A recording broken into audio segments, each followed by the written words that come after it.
You could spend tens of thousands of dollars on lenses for landscape photography. I'm going to take you through what I carry in my bag and show you the types of lenses that you would need in order to be a successful landscape photographer.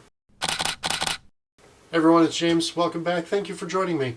There are hundreds, if not thousands, of lenses on the market, but for landscape photography, you only need a few types. Photography is an expensive business or hobby to get into. This is just the unfortunate truth about it, and unfortunately there's also no lady in a lake that's handing out swords, or cameras in this case. Dad joke detected. Deleting. So let's explore the options to get you started or continue on your journey for landscape photography. So let's take a look, shall we? So first up is your zoom lens. It's the standard lens that you're going to carry. It magnifies your subject. That's generally close up, and is also generally your daily carry lens. What I carry on my EOS R5 camera body is the RF 24-70 f2.8L. Alternatively, you could also use 24-105 in either f2.8 or f4 to save a little bit of money. There's also other lenses out on the market like 18-200 or even your kit lens of 18-55. This is generally the minimum that you need to get started. It's that first lens on your camera body, and it's just this one single lens that you need. With that, you can get out and start taking landscape photos and practicing the craft. So to show you as an example of what you can take with that standard daily carry lens, your general zoom lens, is take a look at this image right here. This was taken with this exact setup that I have right here. So this gives you an example of what you can shoot with those lenses. So next up is going to be the telephoto lens. Your telephoto lens is going to be the lens that you want to use when you want to zoom in on a subject that's far away, when you want to magnify that subject or scene that's far away. So the purpose of that is to get close to something that you may not be able to reach that's either across a lake or across a river. So your telephoto zoom lens will help you do that. A lot of wildlife photographers also use a telephoto zoom in order to get in close to different types of animals and birds and raptors that they want to capture. What I use is the EF 100-400 Series 2L lens. This is a lens that I purchased when I had a previous camera. I have since bought the EF2 RF control ring adapter to put onto this lens, so that way I can use it with the EOS R5. Alternatives to purchasing this particular lens is obviously the Series 1 version of this.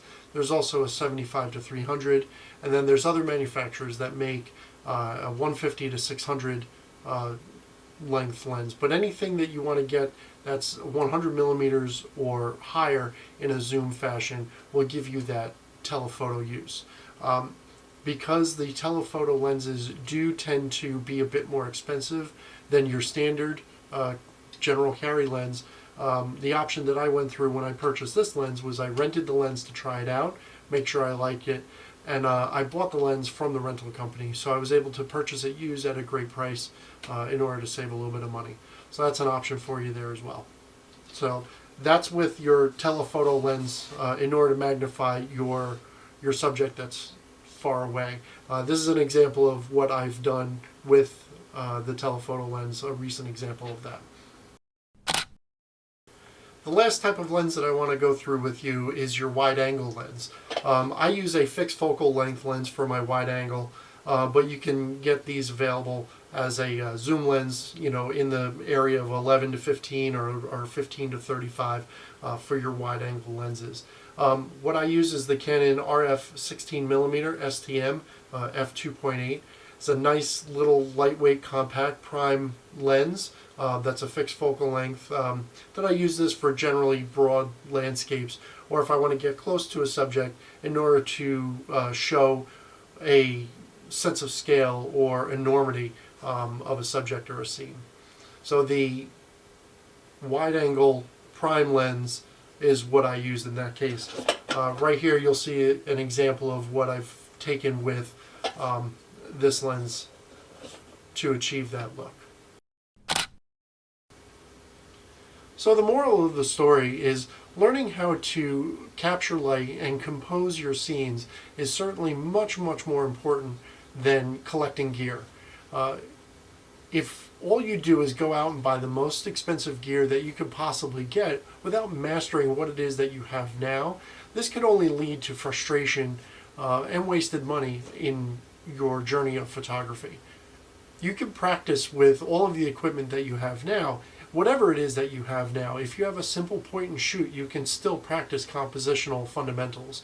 If you have an older SLR, you can still practice those same fundamentals and maybe adjusting your settings back and forth in order to capture a different type of image. If all you have is a cell phone, you can start out with your cell phone and practice these concepts in order to master these skills, and then you can work on upgrading to better and better equipment over time. It's not something that takes days or weeks. There's a line out there that I've used and actually have been told several times. It takes 10,000 hours in order to master a particular subject. So it's not going to be something that happens overnight. So utilize what it is that you have. As time goes on and you grow in your skills, your equipment can then grow with you. These are just some suggestions in order to provide to you some clarity into what you would need for landscape photography. So if you want to see a full rundown of what it is that I carry in my bag and in my kit, I'll leave a link in the comments to my website that will include a listing of everything that I do carry, some pictures, and some links to purchase some of this gear as well. So thank you for watching and joining me as we took this short journey through some of the lenses that you would need to be successful as a landscape photography. I've used my own equipment as the example of doing that because I can now show you these different things plus the images that go along with that. Don't forget to like and subscribe, and if you have any questions, feel free to leave them in the comments below.